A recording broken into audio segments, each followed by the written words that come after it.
should look out for us.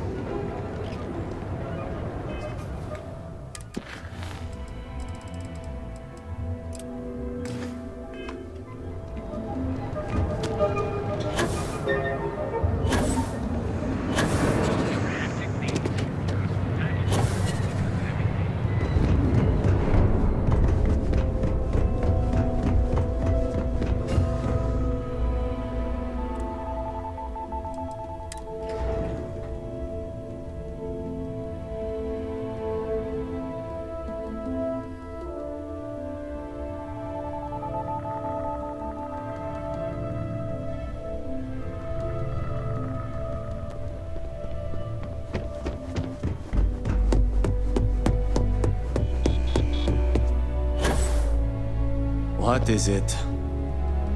You're interrupting me. Is this time accounted for?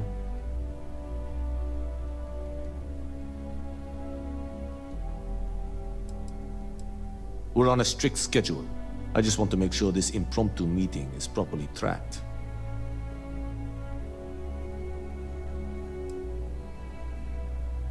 I doubt that. I check my schedule regularly, and this conversation was not on the budget. If time is money, then suffice to say Ms. Serrano would not be pleased with such a frivolous expenditure.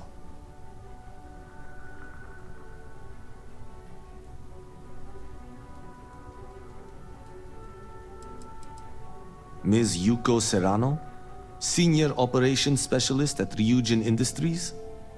She's one of the heads of the department you're standing in.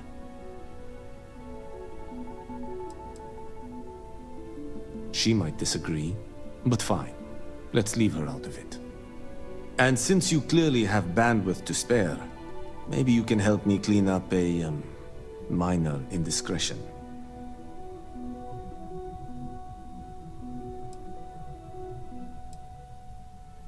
I'm not at liberty to say. I will remind you of another common phrase: loose lips sink ships. So, be cautious around the office and discuss intel at your peril. Good. Let me give you some background. Recently, I've been assisting the impoverished in both Ebbside and the underbelly. I pay for the occasional meal, clinic visit, or comfort. But I may have lost a slate in the process. I need you to locate and retrieve it for me. Pre-assignment intel for one of our operatives. The contents themselves aren't too sensitive, so if you're thinking of betraying me, they aren't worth much as leverage. My sloppiness is simply an embarrassment that I'd like to correct. Then we have an agreement. Good. Go to the underbelly and talk to the panhandler, Huong. Discarded items are her specialty, so she may have come across the slate herself. If you can manage to find it, bring it back to me, and I will pay you for the time. As you were.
Chief, you got any creds you can spare?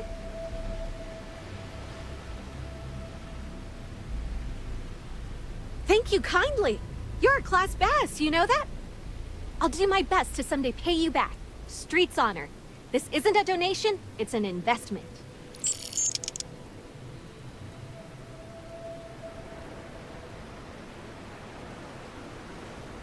Oh, I totally did. Found it in the dumpster right next to a half-eaten chunk. And it was perfect timing, really. You see, the other day, the wind got a nasty cough and blew away all of my business spreadsheets. But that won't happen with this slate. It's like wind-resistant.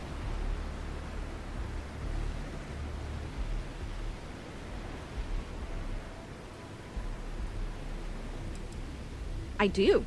I write them on napkins you get from the eateries, and I use sauce packets for ink. It's not a perfect system, but it's pretty damn close. That would mean I don't have to start over. All right, deal. I lost them near the employee break area. Look for any papers near the ground, the tables, maybe even the roof. You find all 3 spreadsheets, and I'll give you the slate.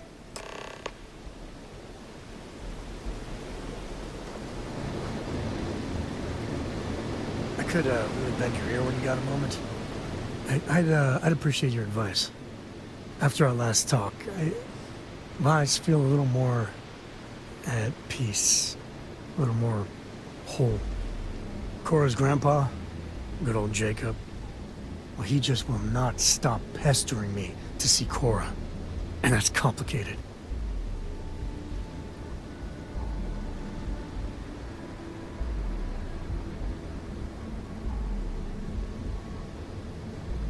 He is not my favorite topic of conversation. My early years, they weren't good. My mother died when I was 7. Some people have such strong memories from their early life. Me, I mean, I remember her. I have some pictures. I remember the feelings, but just a few clear memories.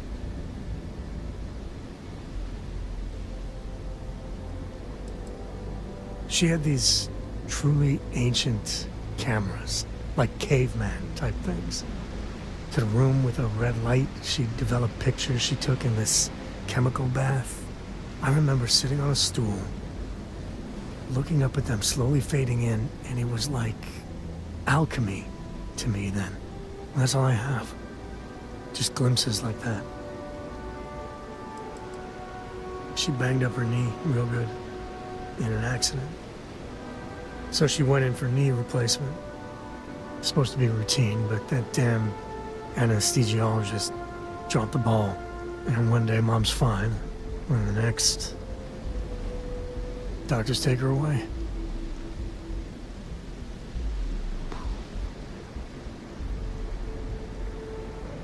Oh, it's all right. It's ancient history. So, Jacob raised me on his own, and shit, maybe I don't give him enough credit. I mean, I know how tough it is, but he was strict, hard. Dad was a longtime civil servant, a big man in government, and he had a future all laid out for me. Man, could he get his hooks into you. He was scary good at that.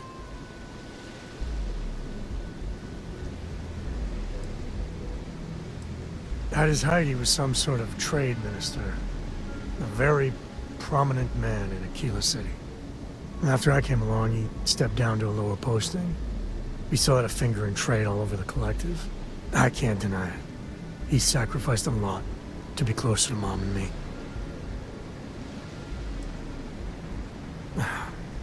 Maybe. But it was tough to live up to his exacting expectations. But I tried. I felt the weight of legacy. I wanted to do him proud. He said I had to learn the business, run some freight, see how credits flow, speak the language.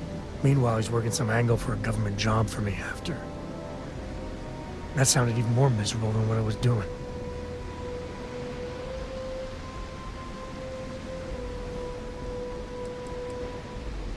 I started to. Many, many times. He'd always steer the conversation away or just use logic to dissect every little point. Once I held my ground, and he said I was an ungrateful child, not worthy of what he was doing.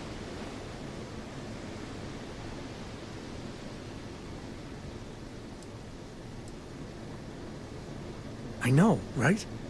Even after I was with the Rangers, Dad was just always needling, angling for me to join the government.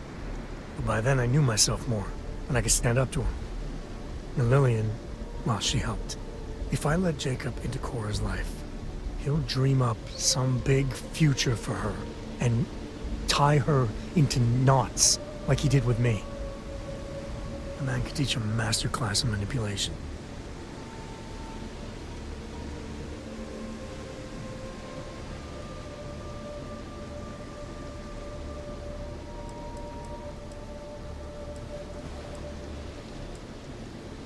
I mean, I can't prove it, but I'm pretty sure that freight company was silently partnered with good old Dad. And the smuggling? I wouldn't put it past him to be involved. Very involved. He always did a good job of keeping that side of the business hidden from everyone. Especially me.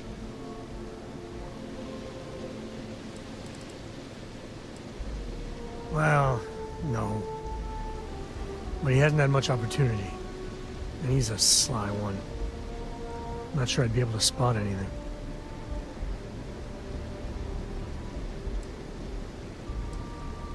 So, set up some ground rules, like you said I should do with Lillian? I don't think it would work. But it might be worth trying. I guess I got more to think about.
Got any creds to spare?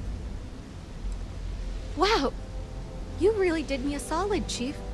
I've got no words.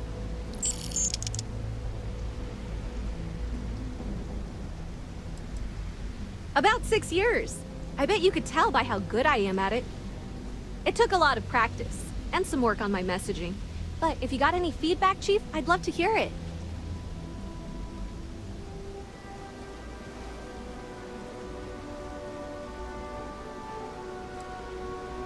I don't know. You can learn something from just about anyone. But I did put you on the spot, so no biggie. Presently, no. Pastly, no. Futurely, it's a work in progress.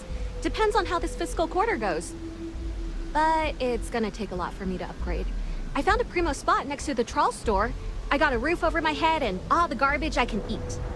I can't eat everything they throw out, but I can eat enough.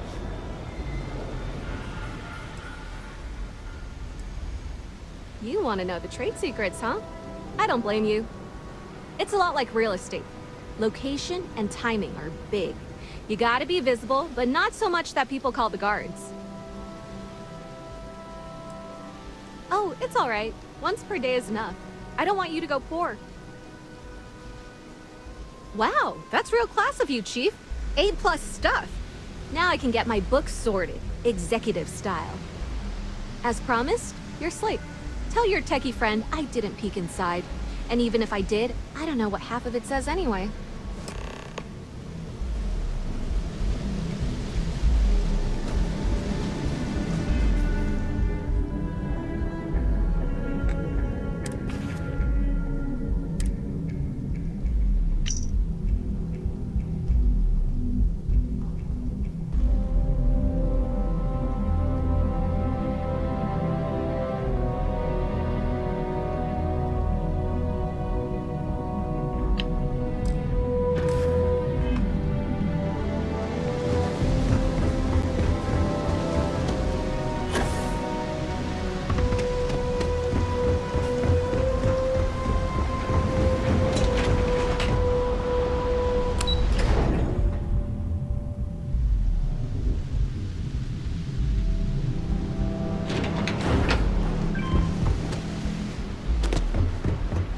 I'd be making a fortune if they let us keep you.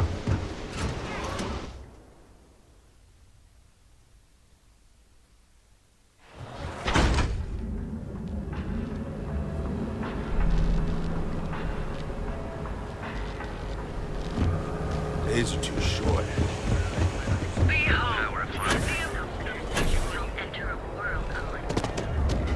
Save it for someone who gives a damn.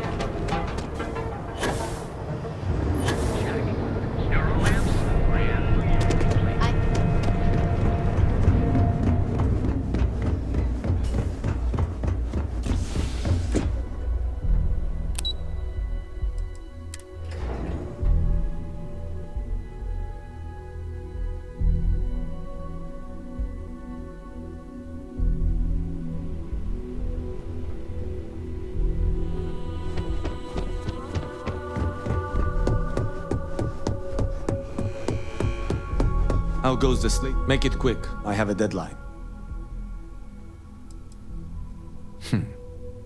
Perhaps I can best explain with an analogy. There is an aquatic species on Volii Epsilon, which, by cruel irony or test of metal, hatches on dry land. Only 1 in 10,000 make it to adulthood. Most are eaten, some simply die in the crawl to the ocean. Meanwhile, there is a similar species that is born in the water itself. They never make this journey and thus never know its hardship. Which begs the question, is that fair?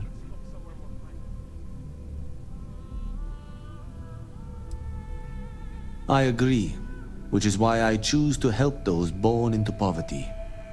I know what you're thinking, and I am not what you'd call a bleeding heart. Moreover, I find the underbelly filthy and unsanitary. But I also believe in equity. I am well aware that my life came with a head start, so I try my best to balance the equation and bring the hatchlings to the water.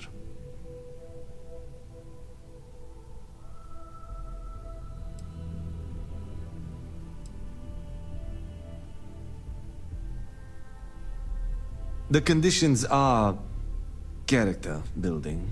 On that, I will concede. But as much as I dislike the underbelly, I will say this.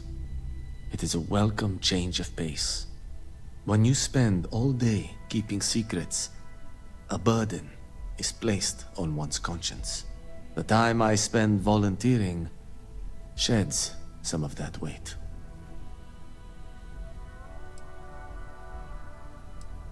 Well done. It seems assigning you to this task was time well spent. And as I said when we met, time is money. Hopefully these credits will serve as adequate compensation. Now, if you'll excuse me, I have an operative to debrief.